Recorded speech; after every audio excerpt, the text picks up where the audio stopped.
놀이터에서 놀고 있는 아이들을 바라보면서 문득 옛 생각이 나서 이야기해봅니다. 저는 31살에 결혼했어요. 남편과는 동갑이었는데 같은 회사 동기로 입사해 같은 부서에서 근무한 동료였습니다.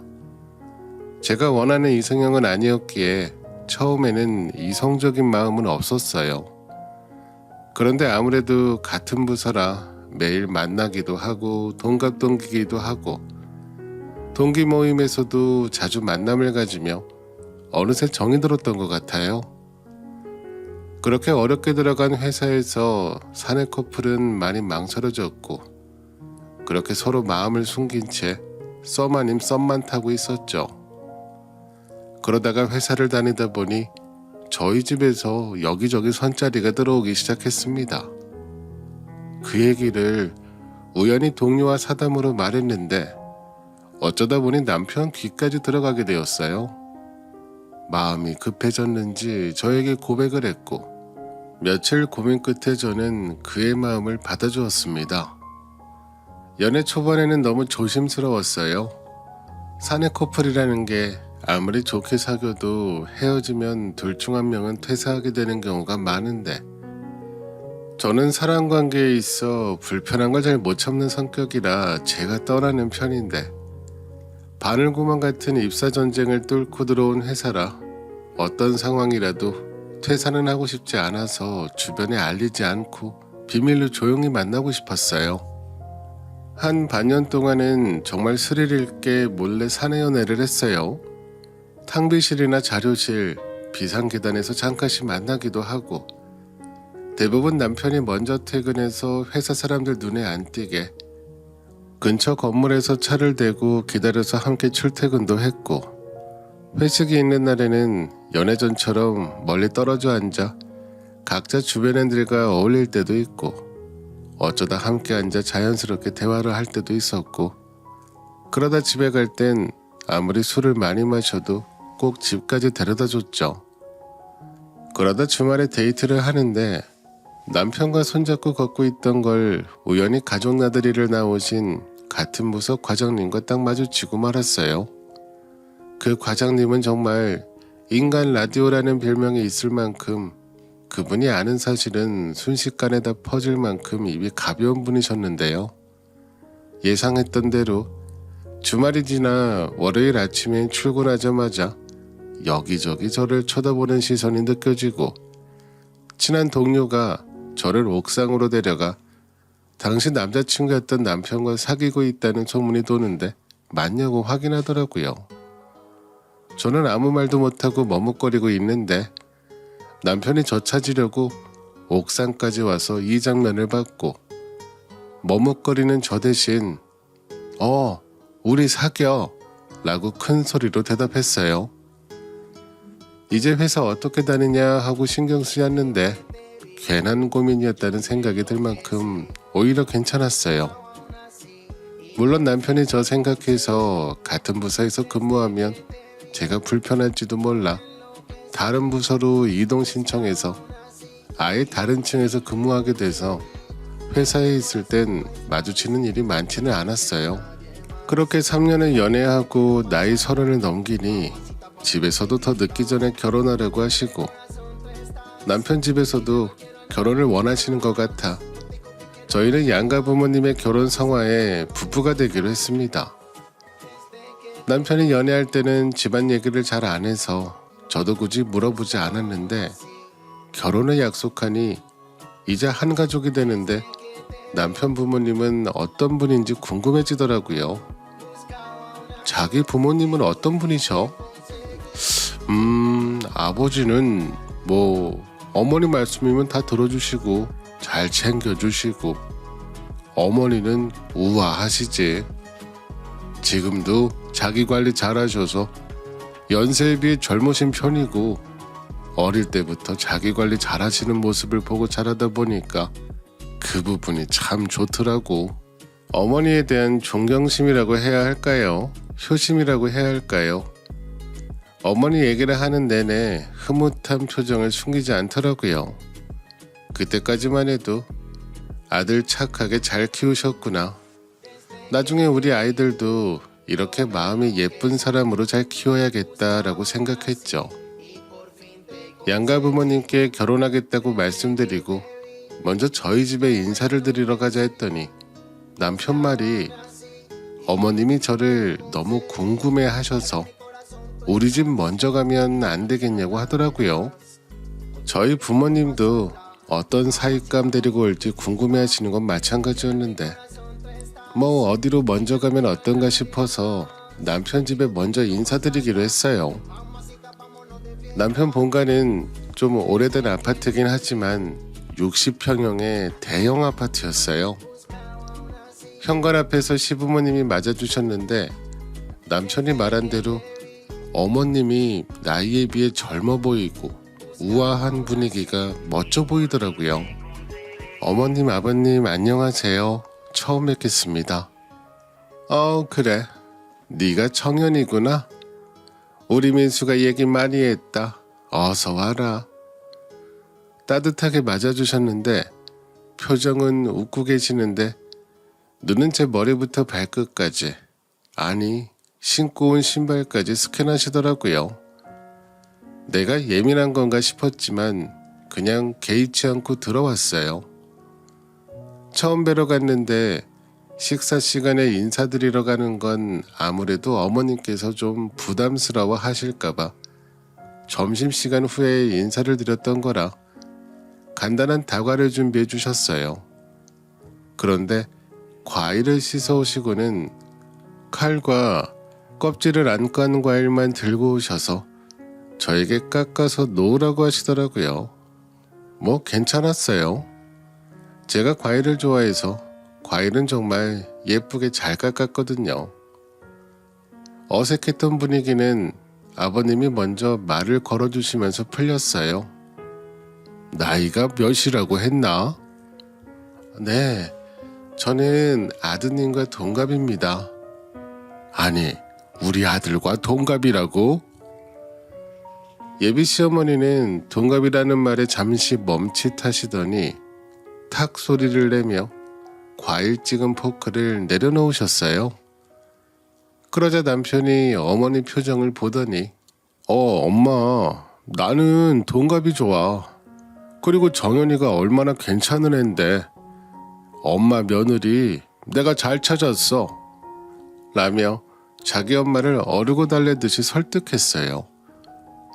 남편의 두 눈에도 예비 시어머니는 동갑이라는 말에 오나짓던 미소는 사라지고 눈은 과일 접시만 바라보시면서 떨떠름한 표정을 지으시는데 마치 제가 빨리 가줬으면 하는 표정이었어요. 저도 순간 이 결혼을 해야 하는 게 맞나 싶더라고요. 그래도 끝까지 미소를 머금고 예의를 갖추면서 예비 시부모님을 대했고 좋게 나오긴 했는데 집에 오는 내내 기분도 나쁘고 마음이 심란했어요. 남편은 제 눈치를 보면서 집까지 데려다 줬는데 저는 그 모습에 기분 나빴던 것도 말도 못하고 그냥 덮고 집으로 들어왔고요. 뒤숭숭하게 밤잠을 설치고 아무래도 예비시댁에서 저를 마음에 들지 않으신 거면 나를 위해서라도 이 결혼 다시 생각해봐야겠다 싶어서 남편에게 혹시 내가 마음에 안 드시는 건지 물어봤어요. 남편은 솔직하게 대답했어요. 동갑인 건 좀 마음에 들지는 않으신 것 같다. 아무래도 자기 부모님이 결혼을 일찍 하시다 보니 애는 어릴 때 일찍 낳아야 한다는 게 있으신 분들이다. 그래서 제가 너랑 나랑 동갑인데 너는 그럼 젊어서 괜찮고 나는 늙어서 안 괜찮은 거냐고 화가 나서 따졌더니 저희 부모님 생각이니 저더러 그 부분은 이해해달라고 하더라고요. 그리고 자기가 저 아니면 결혼 안 한다고 어디서 저 같은 사람 못 만난다고 했더니 동갑인 건 마음에 안 들지만 둘 다 결혼 시기가 된 것도 있고 객관적으로 냉정하게 생각하셨을 때 나도 본인 아들보다 뭐 하나 못난 건 없다고 생각이 드셨는지 대놓고 반대하는 건 아니어서 결혼은 계속 진행하게 되었어요. 저희 부모님께 인사드리러 갔을 때는 남편이 워낙 예의 바르게 행동했고 성품이 착하기도 하니까 저희 집에서는 크게 반대하시는 건 없었어요. 무엇보다 부모님을 생각하는 마음이 깊고 결혼 후 양가 똑같이 효도하겠다고 사위지만 아들처럼 부모님 모시듯 소홀하지 않겠다고 말씀드리니 저희 부모님은 그 부분을 좋게 봐주셨던 것 같아요. 그러다 상견례 날이 되었어요. 저와 남편은 먼저 와서 양가 부모님을 맞을 준비를 했고 예비 시댁분들이 먼저 와 계셨어요. 남편, 여동생, 예비 시누이 부부도 함께 왔어요. 남편 본가에 인사드리러 갔을 땐 못 봐서 처음 뵈었는데 어머니와 마찬가지로 친절한 미소로 눈빛은 제 머리부터 발끝까지 훑어보시더라고요. 약속 시간이 12시였는데 12시 5분쯤 되니 어머니께서 불편한 표정을 지으셨어요. 아니, 다른 약속도 아니고 상견례 자리인데 늦게 오시는 건 좀 예의가. 어머니는 저를 힐끗 보시면서 말씀하셨고 저는 시계만 자꾸 보면서 고개를 숙이고 있었어요. 남편이 저와 어머니 눈치를 보면서 좀 늦으실 것 같다고 전화 왔었어요. 죄송해요. 조금만 더 기다려주세요. 오빠, 그래도 이건 아니지 않아? 상견례인데 이렇게 늦는 건 좀 아니지. 나 상견례 때도 우리 엄마 아빠 지금처럼 약속 시간 전에 미리 오셨는데 약속 시간 지켜야 하는 건 기본 아닌가? 예비 시누이는 저를 위아래로 흘겨보며 말을 하더라고요. 12시 10분쯤 되니 저희 아빠 차가 식당으로 들어오는 게 보였어요. 아버님, 어머님 죄송해요. 저희 식구들 지금 오셨어요. 저를 안 이쁘게 바라보시던 예비 시댁 식구들은 동시에 창밖을 보더니 저희 아버지 차를 보시고는 동시에 눈이 커지고 입이 쩍 벌어지는 똑같은 표정을 지으셨어요. 저희 부모님이 빠른 걸음으로 오시며 시부모님께 90도로 인사하시면서 아이고 죄송합니다. 늦지 않게 나왔는데 오다가 사고가 나서 차가 막혀 늦었습니다. 예비 시아버님이 저희 아버지 손을 덥석 잡으시더니 아이고 그러셨군요. 괜찮습니다. 저희도 방금 왔습니다. 약속 시간에 늦었다고 심드렁한 표정이었던 아버님은 어느새 환한 미소를 지으시며 말씀하시고 그 옆에 예비 시어머니와 시누이는 온화한 미소를 짓고 있더라고요. 사실 저희 친정아버지가 대기업은 아니지만 제법 큰 회사를 운영하고 계시거든요. 남편도 저희 아버지 차 보더니 꽤 놀라는 눈치였어요. 제가 저희 집 자산 얘기를 남편에게 구체적으로 하지 않았거든요. 그냥 사업하신다고만 했고 집은 주택이지만 지어진 지 오래된 주택이라 이 정도로 잘 사는 집인지는 몰랐던 거죠. 미리 말하지 않았던 이유는 예전에 사귀던 남자친구가 저희 집이 좀 사는 걸 알고는 계속 돈 요구를 하고 사업 투자 지원을 받으려고 했거든요. 그런 일이 생기고선 절대 결혼 전에는 저희 집 자산에 대해 말하지 않기로 다짐했었어요. 그런데 상견례 이후 예비시댁은 저를 대하는 태도가 180도 바뀌었어요. 예비신우는 카톡에 별 쓸데없는 얘기를 하면서 친해지려고 노력하고 시어머님은 우리 아들 장가 잘 간다고 동네방네 소문이란 소문은 다 내고 다니시고 시어머님은 아버지 회사 사무소 소장 자리 하나라도 받고 싶어 하시는 것 같았어요. 그리고 얼마 후 시어머니와 시누이가 저희 신혼집 물건 들어오기 전에 와서 보시고는 새 아파트인 건 좋은데 좀 좁지 않니? 어머니, 저희 둘이 살 건데 36평이면 저희는 충분해요. 아니, 결혼하면 아이도 생길 텐데 이 평수면 좁은 거 아니야? 이왕 친정에서 해주는 거면 좀 큰 집으로 해주시면 어땠을까 싶어서 하는 말이지. 정말 순간 표정 관리가 안 되더라고요. 지금 확실히 안 하면 평생 이렇게 호구 잡히겠구나 싶었어요. 그래서 저희는 충분한 평수니까 너무 걱정하지 말라고 짧게 말했더니 제가 너무 단호하게 말하니까 시어머니는 어이가 없어 말문이 막힌 듯한 벙찐 표정을 짓더라고요. 그리고는 옆에 있던 신우가 말을 거들었어요. 새언니, 언니는 어른에게 이런 식으로 대들라고 배웠어요? 결혼을 했으면 시부모님도 부모님이에요. 엄마가 자식 걱정에 평소 이야기 좀 할 수 있죠. 나중에 결혼하면 얼굴 자주 볼 사이가 될 텐데 나중에 어찌 지내려고. 미리미리 서로 예의를 지키시죠. 그렇게 신우가 옆에서 발끈하죠. 시어머니가 제 눈치를 한번 쓱 보더니 아니다. 난 그저 남들 보는 눈도 있고 하니까 바깥 사돈께서 사업도 크게 하시니까 자식들 신혼집 어디에 했나 사람들 입에 오르내릴 것 같아서 말이야. 그러려면 조금 넓은 곳에 하는 게 어떨까 싶어 그런 거지. 그렇게 시어머님이 중간에서 정리하시는 듯 하시길래 그날은 그렇게 덮고 넘어갔습니다. 그 뒤로는 별다른 큰 문제 없이 결혼식까지 진행할 수 있었죠.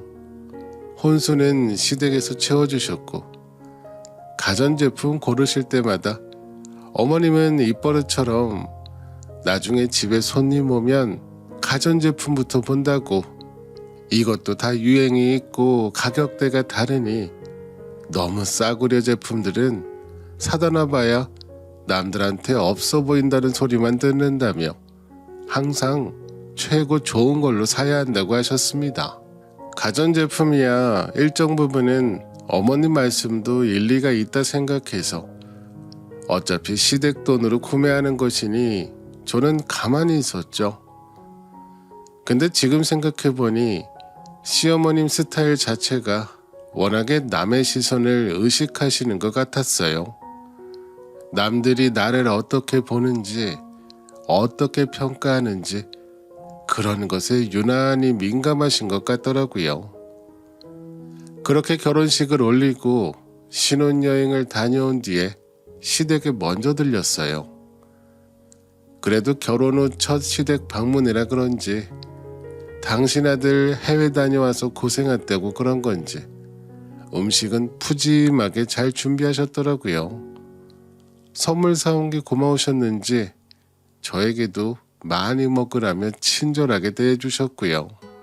식사 후 어머님은 제가 드린 선물을 한참 동안 살펴보시더니 저에게 그러셨어요. 그래, 선물은 같은 걸로 산 거니?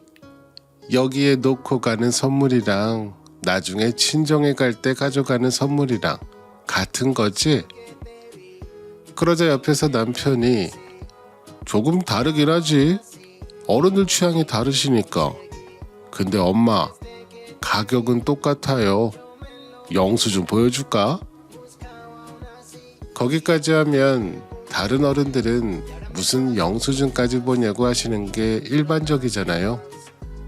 근데 저희 시어머님은 정말 그 자리에서 영수증을 확인하시더라고요. 그 모습도 참 신기하긴 했어요. 그렇게 선물을 앞에 놓고 커피를 마시면서 어머님이 동네 지인들 얘기를 하시는데 몇 동 아줌마는 매일 옷이 똑같은 게 옷이 하나밖에 없나 싶었다는 둥, 누구네 집 아들은 아직도 백수라고 하는 둥 험담을 하시고 동네에서 아시는 어머님들을 보시면 앞에서는 상냥하게 웃으시면서 지나가고 나면 후줄근하게 입은 옷차림을 보시면서 저에게 하시는 말씀이 사람 겉모습으로 판단하지 말라고 하지만 그건 없이 사는 사람들이 되는 핑계야. 첫인상을 잘 보이려면 그만큼 관리를 해야 하는 거야. 이렇게 말씀하셨어요. 시댁 아파트가 오래되긴 했지만 동네 자체가 잘 사는 분들이 많이 있는 곳이었는데 제가 볼 땐 검소하게 입고 다니시는 것 같은데 꼭 비싼 명품백 하나 안 들고 다니는 분들을 내리깔면서 그렇게 뒷말을 하시곤 했어요. 저는 그 말에 공감도 못하겠고 이해할 필요도 못 느꼈기에 그런 말 하실 때마다 그냥 한 귀로 듣고 한 귀로 흘려버렸어요. 어차피 각자 삶의 기준과 가치관은 다른 건데 어머님도 당신 주관대로 살면 그만인 걸로 생각했거든요.